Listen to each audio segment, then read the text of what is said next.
Bismillahirrahmanirrahim. Alhamdulillahi wa kafa, wassalatu wassalamu ala nabiyil mustafa wa ala alladhina bihadihi wa sunnatihi ihtada wa iqtada. Amma ba'd. Alhamdulillah, kita bersyukur kepada Allah Subhanahu wa ta'ala yang telah memberikan kesempatan untuk bisa duduk berkumpul di majelis ilmu, yang mana ini merupakan nikmat yang sangat agung, nikmat yang sangat besar. Maka mari kita mensyukuri nikmat ini dengan bersungguh-sungguh mengikutinya dan mengusahakan untuk tidak keluar dari majelis ilmu kecuali ada faedah, ada ilmu yang didapat. Kondisi kita sebelum menghadiri majelis ilmu dengan setelah menghadiri majelis ilmu haruslah berbeda. Karena itu adalah salah satu tanda bahwasannya ilmu yang kita miliki bermanfaat. Sebentar, Ustaz Ibnu ya, kegeser materinya, mana barusan? Sebentar.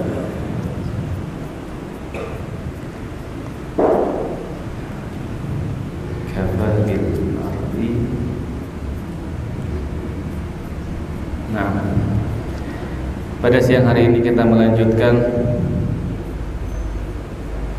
pembacaan kitab Riyadhus Shalihin karangan Imam An-Nawawi rahimahullahu ta'ala. Dan pada siang hari ini kita tiba di bab yang baru.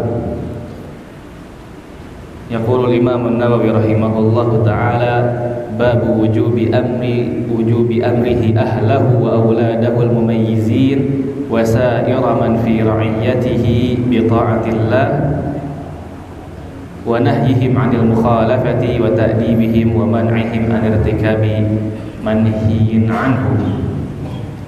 Bab tentang kewajiban seorang lelaki, kewajiban bagi seorang pemimpin untuk memerintahkan keluarganya, baik itu istri dan anak-anaknya yang sudah mumayyiz, anak-anaknya yang sudah bisa membedakan mana yang benar, mana yang salah. Wasayara man fi ra'iyatihi, istri, anak dan semua yang ada di bawah tanggungannya. Maka wajib bagi dia untuk mengajak mereka menaati perintah Allah Subhanahu wa ta'ala dan melarang mereka dari berbuat maksiat kepada Allah. Juga mengajari mereka ilmu dan menghindarkan mereka dari melakukan kemaksiatan. Al-Imam An-Nawawi rahimahullahu ta'ala memulai bab ini dengan menyebutkan dua ayat Al-Quran. Ayat yang pertama, Allah Subhanahu wa ta'ala berfirman dalam surat Thaha ayat 132. Ustadzil Khidmah, ada yang masih ingat? Ustadz Azizullah kayaknya masih ingat. Ustadz Izul, surat Thaha masih hafal? Masih. Ayat 132. Wa'mur. Nah, udah kayak Syekh kemarin satu katanya. Wa'mur. Apa lanjutannya?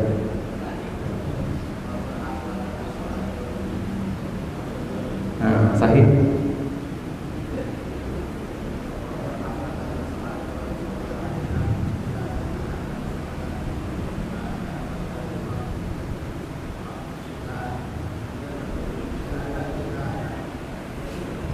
La nas'aluka rizqa Nahnu narzuquka wal aqibatu littaqwa. Ahsanta, barakallahu fika. Imam Nawawi rahimahullahu taala memulai bab ini dengan firman Allah Subhanahu wa taala, wa'mur ahlaka bis-shalah. Perintahkan, ajak, suruh keluarga dan anak-anakmu untuk melaksanakan salat. Wastabir 'alaiha, dan bersabarlah ketika melakukan hal tersebut. La nas'aluka rizqa. Allah Subhanahu wa taala berfirman, kami tidak meminta rezeki darimu. Nahnu narzuquka, kamilah yang berimu rezeki. Wal aqibatu littaqwa, dan balasan yang baik untuk orang-orang yang bertakwa. Hadirin rahimani wa rahimakumullah, ayat ini menunjukkan betapa tingginya ilmu Al-Imam An-Nawawi. Beliau memulai bab ini dengan ayat yang menjelaskan perkara yang paling penting, yakni perkara salat. Wa'mur ahlaka bis-shalah. Perintahkanlah keluargamu untuk melaksanakan salat. Akan tetapi yang perlu kita perhatikan, bahwa mengajak, memerintahkan keluarga, istri dan anak untuk melaksanakan salat bukan sekadar rutinitas. Mungkin masih banyak orang tua yang menanyakan perkara salat kepada anak dan istrinya hanya sebatas rutinitas. Mi, udah salat belum? Nah, udah salat belum? Udah. Misalnya tanya anaknya, udah salat belum? Udah. Padahal anaknya 5 menit lalu masih main HP.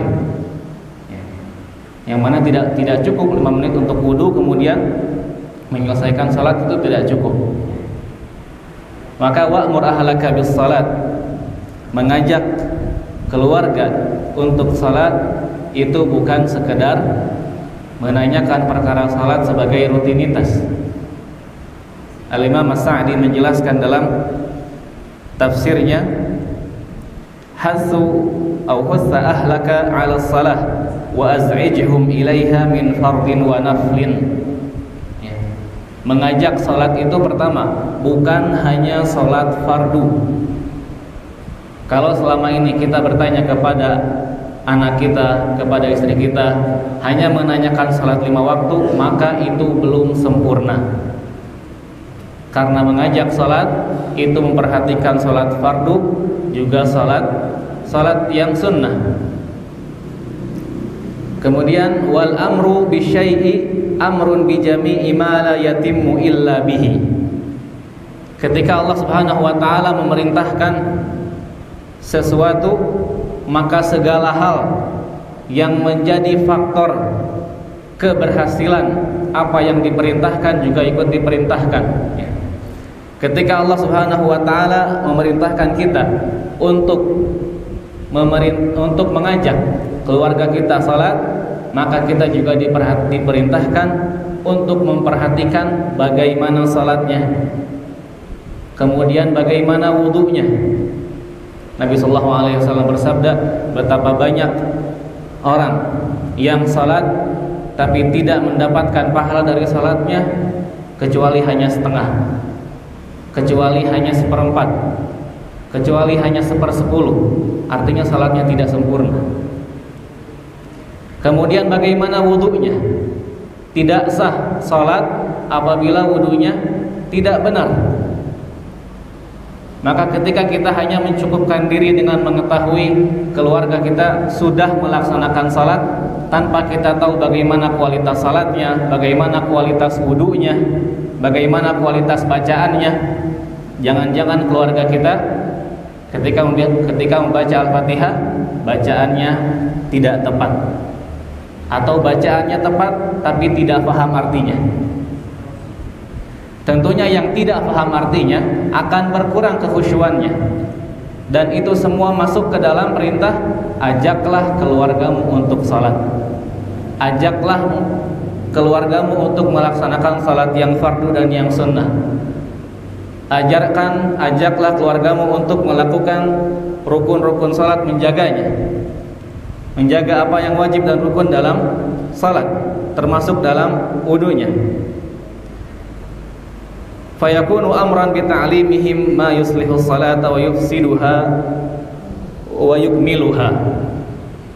Maka seorang lelaki, seorang pemimpin, seorang suami, seorang ayah bertanggung jawab untuk mengajarkan istri dan anak-anaknya semua hal yang menjadikan salat tersebut sempurna, dan mengajarkan apa saja yang bisa menjadikan salat tersebut rusak.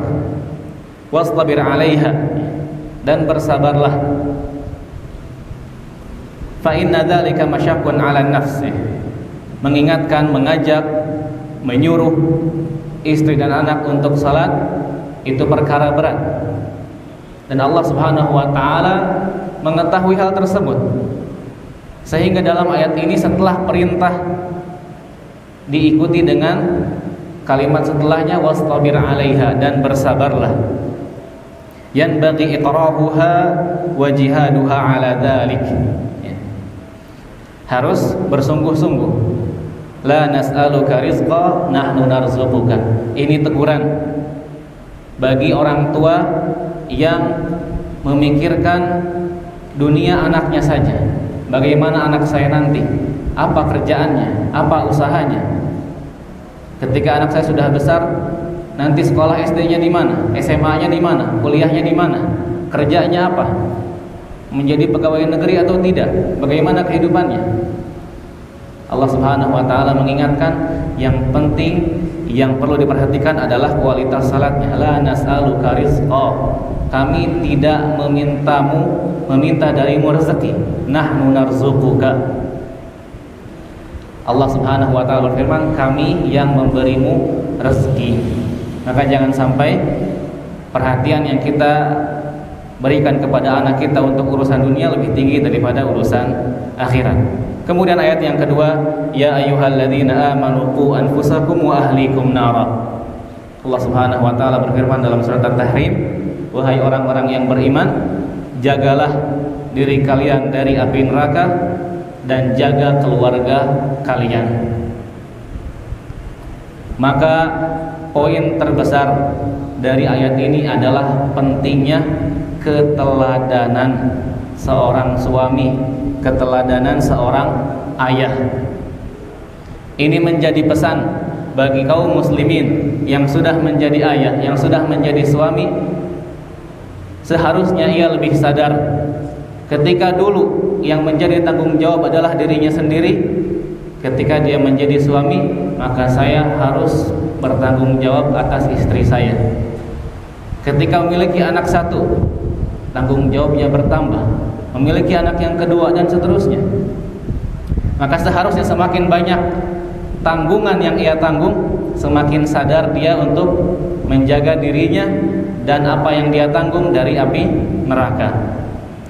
Kemudian juga pesan bagi kaum muslimin yang akan menikah, perlu disadari dari sebelum menikah, di mana menikah bukan hanya perkara suka atau suka sama suka, tetapi siap untuk menjadi teladan, menjadi guru, menjadi pendidik bagi keluarga.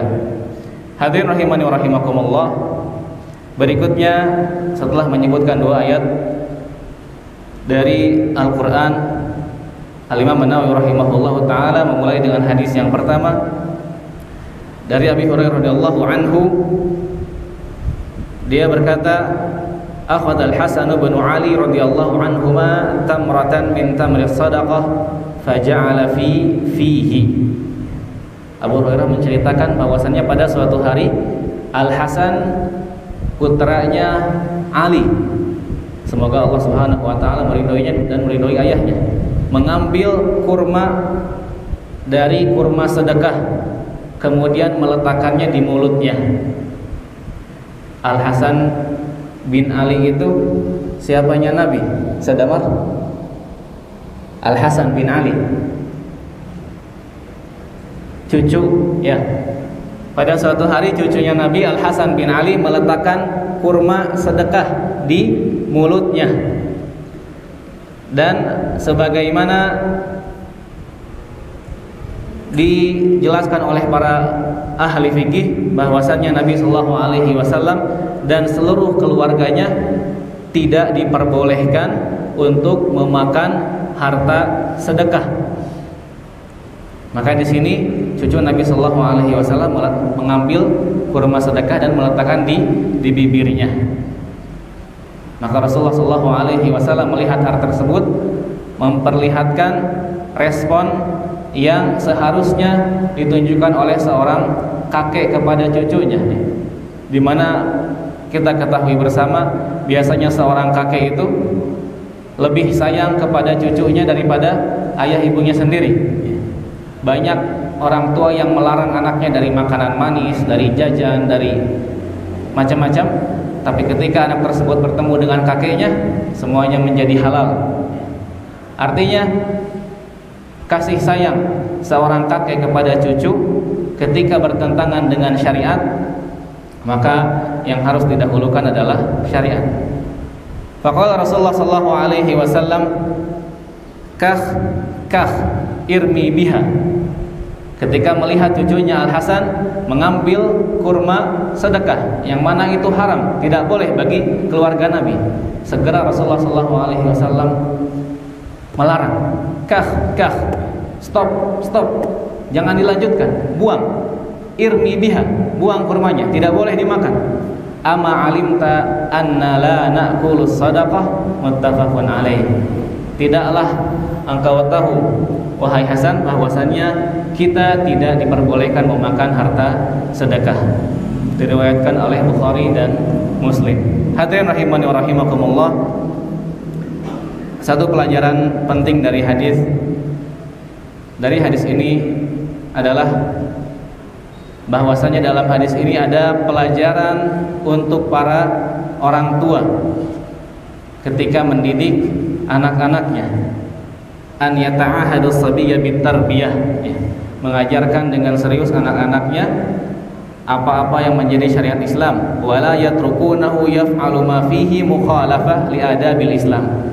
Tidak membiarkan anak-anaknya melakukan sesuatu yang bertentangan dengan agama Islam bihujjatin annahu mazala saghiran, dengan alasan anaknya masih kecil. Maka pesan bagi setiap orang tua, ketika anaknya melakukan kesalahan, ajarkan, ingatkan. Dan usia anak yang masih kecil bukan alasan untuk melegalkan perbuatan yang tidak boleh dilakukan oleh seorang muslim. Wa anna tawjiha sayati fi waqtihi ba'd, atau beralasan biarkan dulu saja, nanti kalau sudah besar baru dijelaskan. Fahadha khata'un kabir lam yaqa fihi al-muslimun al-awail.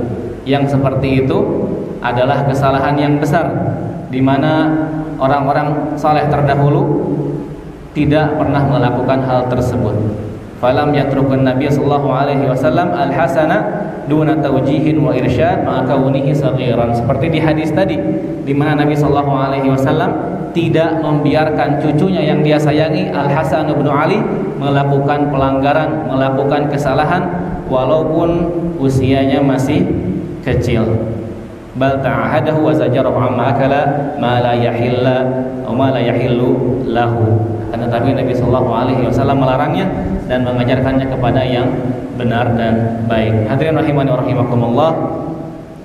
Maka mari dari ayat-ayat yang kita baca, dari hadis yang kita baca, kita ambil faidah untuk kemudian kita terapkan dalam kehidupan kita sehari-hari. Di mana kita semua lelaki, ya. Maka kita ini hanya dua, suami atau akan menjadi suami. Yang hadir dalam majelis ini adalah seorang suami atau yang akan menjadi suami. Maka mari kita sama-sama meneladani bagaimana Rasulullah SAW bersikap dan berinteraksi dengan keluarganya, dengan cucunya, dengan semua orang yang Rasulullah SAW sayangi. Wassallallahu ala nabiyyina Muhammad wa ala alihi wa sahbihi wasallam. Assalamualaikum warahmatullahi wabarakatuh.